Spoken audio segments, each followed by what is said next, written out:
Good evening.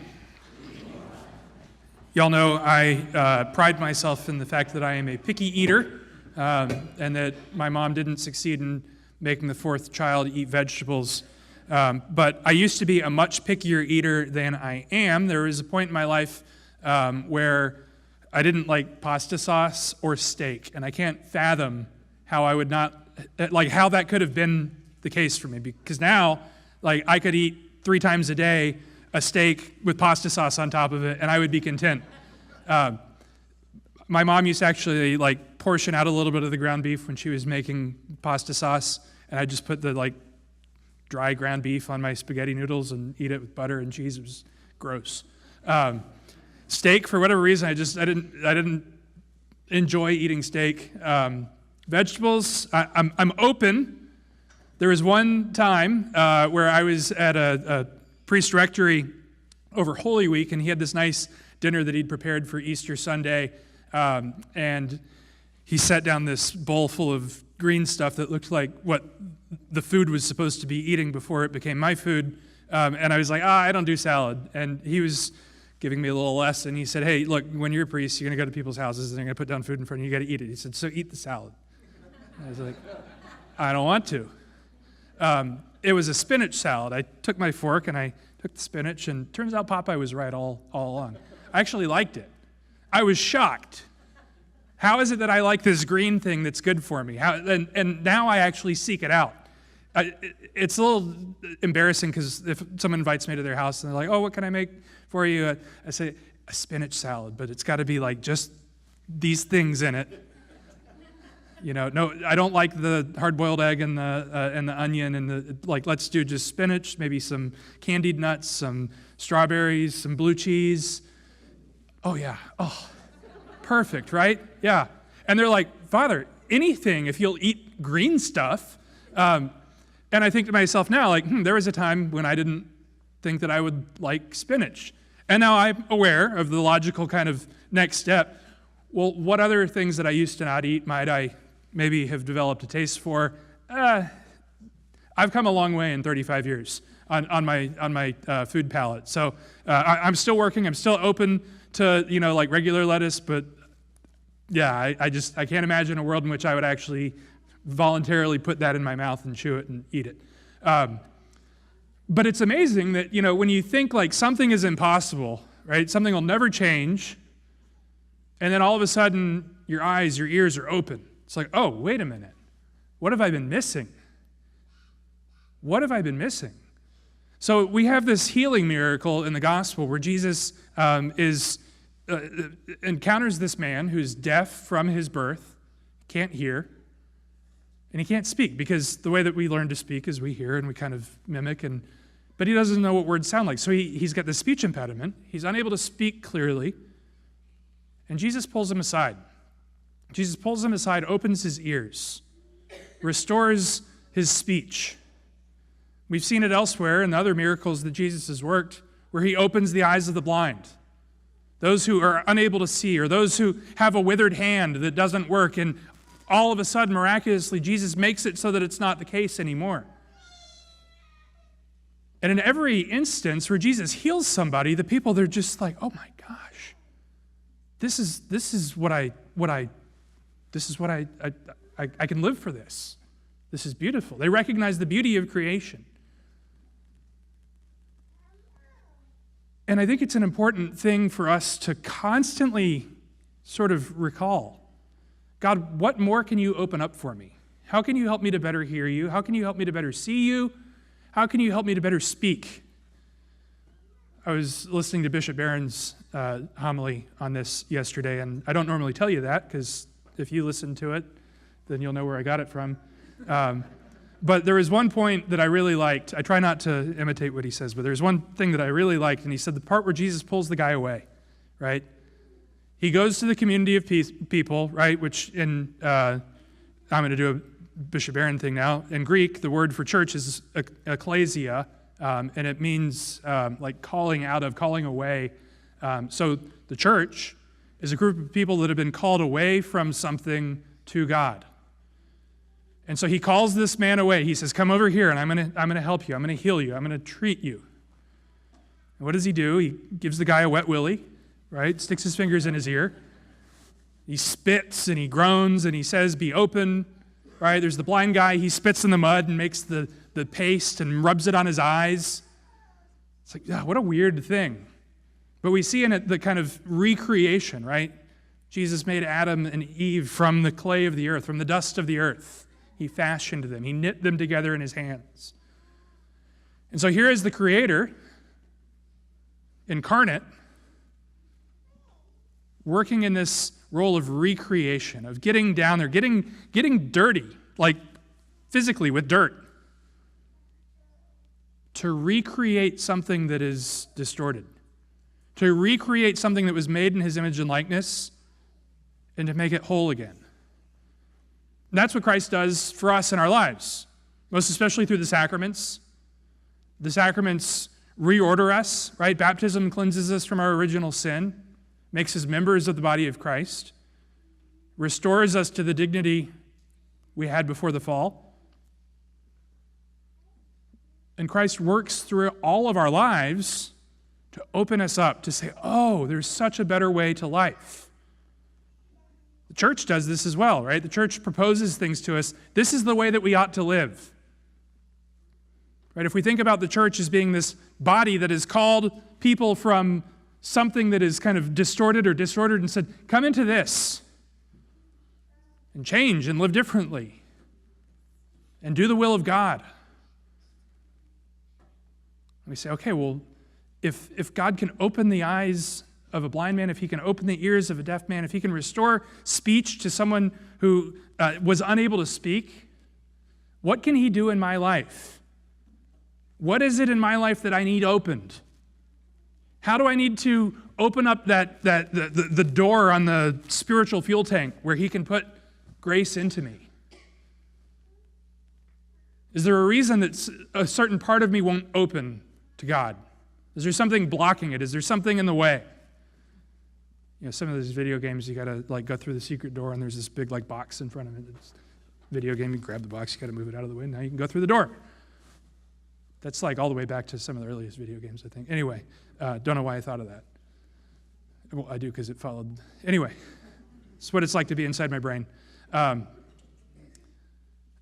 So what is there blocking that opening, right? That we need to get rid of, that we need to clear out? Perhaps we can't do it on our own. We have to ask God for his assistance, his help to do it. God, make it so that I may be open. And in being open, sometimes that means we have to change our mind. We have to go and think, wait a minute, there was a time in my life where I didn't like steak and I didn't like pasta sauce. I can't imagine going back to that. Now, let's look forward. Imagine here I am, and today I don't like steak, I don't like pasta sauce. And I'm like, oh, I want to try to like that, but that's gross. Lettuce. We'll use lettuce instead, right? I want to like lettuce. I just think it's disgusting. I know I should like it, or at least I know I should get over it and just eat it because it's good for me.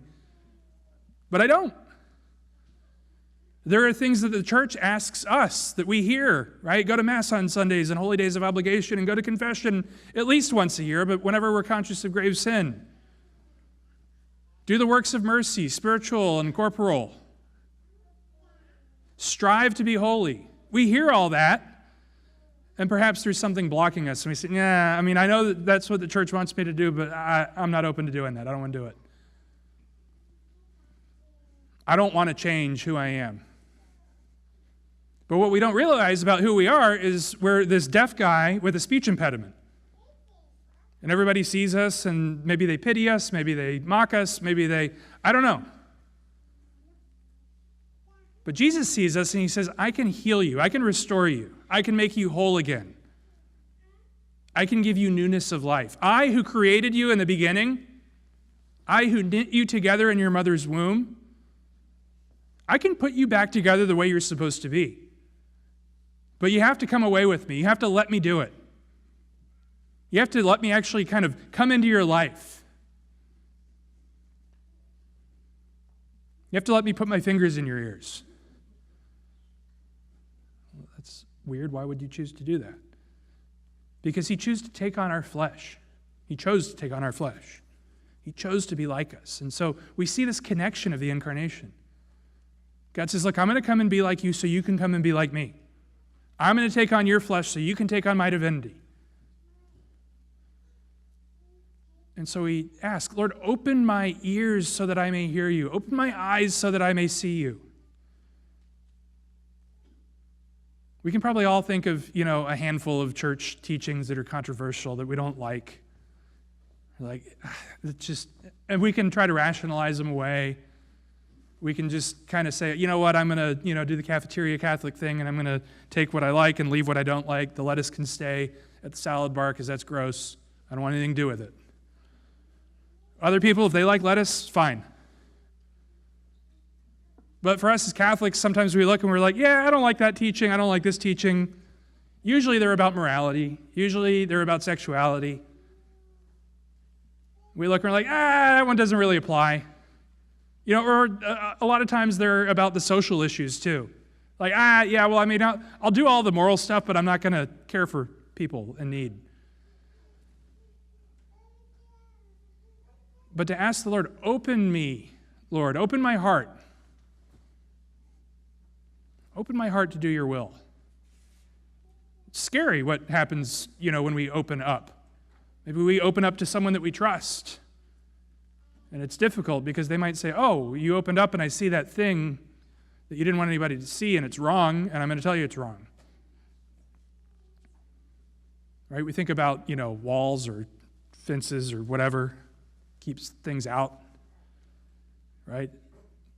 And so we put them up. We're like, okay, I'm going to put up this wall so that stuff can't get in to where I don't want it. Why would I tear that down once I've put that up? I don't know what's going to come in. It could be a robber, could be a murderer, could be someone who kidnaps and strangles cats. I don't want that person in my house. Actually, I think I live with that person. Yeah, sorry. But no, we try to keep all that stuff out. And we go to God, and God says, no, just tear it all down, open up. Let me see. Bear it all to me. Well, I've got this really ugly sin. I've got this disordered attachment. I've got this, thing that I really want to change. There's the thing I know I'm supposed to do, but I don't do it, right? Sins of omission. So I don't want to let you see that. But the thing is, the walls don't keep God out, right? Because he sees them. And he's like, no, I see everything about you. And I came to be like you in all things except for all those bad things, right? Called sins. So bare your soul to me. Let me heal you. Let me restore you. Let me give you newness of life. Let go of whatever it is that you think is preventing you from being holy. I know we talk about it a lot, the idea of being holy, and that all of us are called to be holy. That's a universal call that we all share, each and every one of us, to be holy so we can be saints in heaven. But I'd be curious to get inside of everybody's brains and think, how many of us really think like that, though? Really live our lives saying, I want to be holy. I want to do the will of God. I don't want to think about just like my own concerns that I've got, what I've got to do tomorrow, what I've got to do during the week, whatever task I've got at work, whatever I've got at home, whatever conflict I need to resolve. That's what I want to think about. I want to focus on the things that I can fix. But what if we focused on the things that we can't fix? And we looked and we said, God, just take these from me. Allow me to humbly follow after you. Allow me to let go. Allow me to be an instrument of your grace for others. Allow me to lead others to you. Allow me to let however much grace you want to give me enter into my life. Even if it means it's got to get weird and you stick your fingers in my ear. Because I want that freedom. I want that freedom as a son of God, to be able to do his will, to be able to hear him, to see him, to know him for who he really is. Really, that's what Christianity is. It's about a relationship, right? A lot of us probably grew up, though, had the catechism drilled into our heads, right? Why do we go to church on Sunday? Because if you don't, you go to hell. Okay, can we get a better answer than that? We go to church on Sunday because we want to worship God, because he's due that worship, and we also want to have the opportunity to encounter him in the Eucharist. So often we think of the faith kind of as this sort of like transactional thing. Okay, well, it's like a double entry, credit ledger for accounting. Debit here, credit here. Did I get that right? But did I inverse it? Do you know that double entry bookkeeping was invented by a Franciscan friar? There you go. If you're ever on Jeopardy and that question comes up. Church, always about money, I know. But the idea that our faith is just kind of like, okay, God, I'll do this for you, you do this for me. Well, that doesn't really work in a relationship. That doesn't work in a marriage. It doesn't work in a friendship. We have to say, okay, no, God, I truly, completely entrust myself to you. I want to really know you. And in really knowing you, I'm going to know myself better, because you know me really well, because it turns out you're the one that made me. And if I can focus on that, not knowledge of things, but knowledge of the person of God. Who is God? What is he doing in my life? How can I allow him to do more in my life? He wants to. How can I let him enter in and shower me with his grace? We look to these healing miracles that Jesus does, and at first we just kind of see the surface level. Okay, he made it so a deaf guy could hear, and he made it so he can speak now, right? He made the blind man be able to see, made the guy with the withered hand have a not withered hand. Great, he's just being a nice guy. No, he's doing so much more. He's showing us exteriorly what he wants to do to our souls. And so at this Mass, let us ask that we can allow God to do that we can allow him, the divine physician, to enter into our lives in a more profound way, so that he may continue to open us to his will. He may transform us so that we may be happy with him forever in heaven.